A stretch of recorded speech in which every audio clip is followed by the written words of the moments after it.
Hi guys, I'm P.M Pacific, and today we're doing a kind of different video. Today I'm going to show y'all how to land on Duna, because I don't know why, but Duna is just kind of hard to land on. The first time I went to Duna, like, after, of course, I landed on the moon and Minmus, I went to Duna because Duna is the obvious next target, and I sucked at landing on it, because it's actually more of like landing on a moon with an atmosphere rather than landing on Kerbin. So right now we're in an orbit at about 300 kilometers up. Pretty low, actually, not gonna lie. Kind of sucks. But we're just gonna get this so we can go on the sunny side of Duna. Now, here's the spaceship we're using. Here, let me get a good view of it. So we have the inflatable heat shield. You need a heat shield. I've got 4 of these guys right here, just standard. You know, got the little landing struts here. I have a bunch of solar panels. Now I'm going to turn this around really quick, so you guys can see that I have 4 low atmosphere parachutes and 1 normal atmosphere parachute. That's pretty dang important. Also, this thing is attached, this little heat shield's attached by a little Rockomax decoupler. So we're getting our orbit down here. We're going to come in really hot, by the way. So, be nervous about that. This is going to be a pretty intense landing right here. So what we're going to do is we're going to deploy this, inflate it. So, I believe we don't actually get, we do get solar panel power. And pretty much, where's Duna? There's Duna.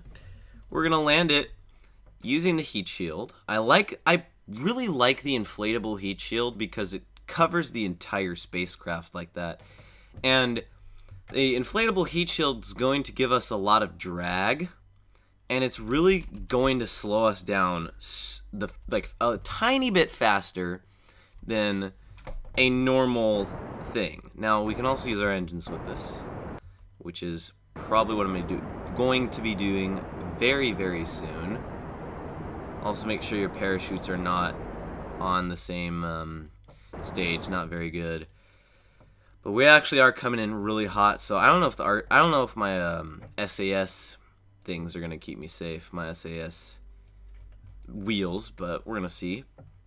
This is typically how you land on Duna, with lots of heat shields, a good amount of high atmosphere parachutes, one kind of Kerbin style parachute, but you want to make sure you have fuel for when you land.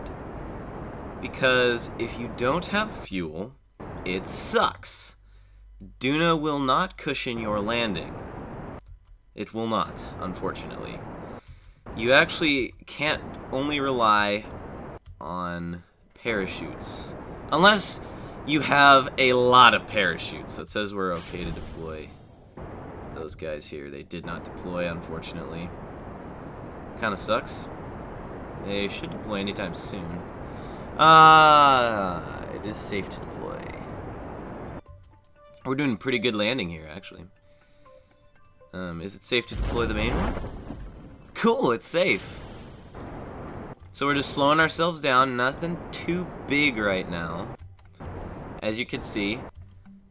This is a kind of spaceship that you would send to land on Duna and not come back. See, it's very much, and it's got no science equipment except for antennas, just because I thought I needed them. But it's got no science equipment. If you want science equipment and different things on it, I highly suggest getting bigger engines. Bigger engines are really going to help you with this. Like, a lot. So here we go. Once that second, okay. So everything's deployed, so we're going to jettison the heat shield, which is slightly heavier than the spaceship. So go ahead, deploy the landing gear. See, we're coming in at crash landing speed right now, 20 meters a second, because we still need a tiny bit of fuel. Awesome. Awesome. Get in a good burn. Boom. Ever so gently. I think we can kill this now. Yep. So that's pretty much how you land on Duna. Is you need to use... So I'm going to explain what happened here. So what I did was I slowed myself down, obviously.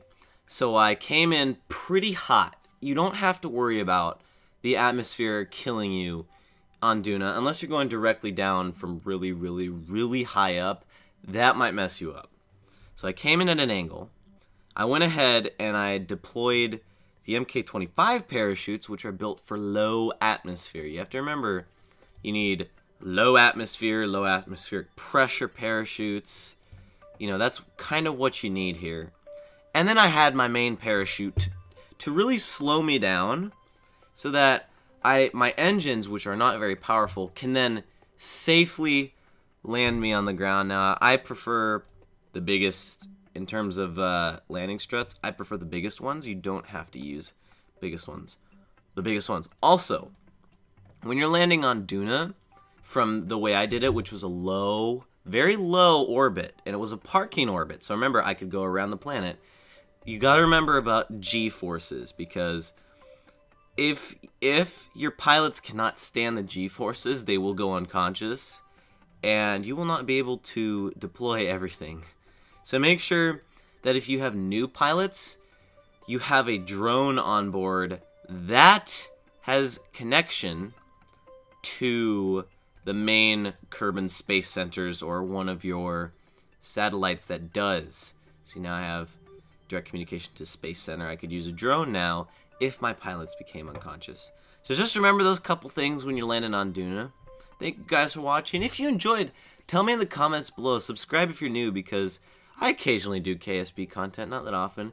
If you guys want to see me explain how to land on planets, maybe how to build some kind of space station or something, go ahead and tell me that in the comments below too. I'm Pacific. See you guys in the next episode of whatever I decide to make.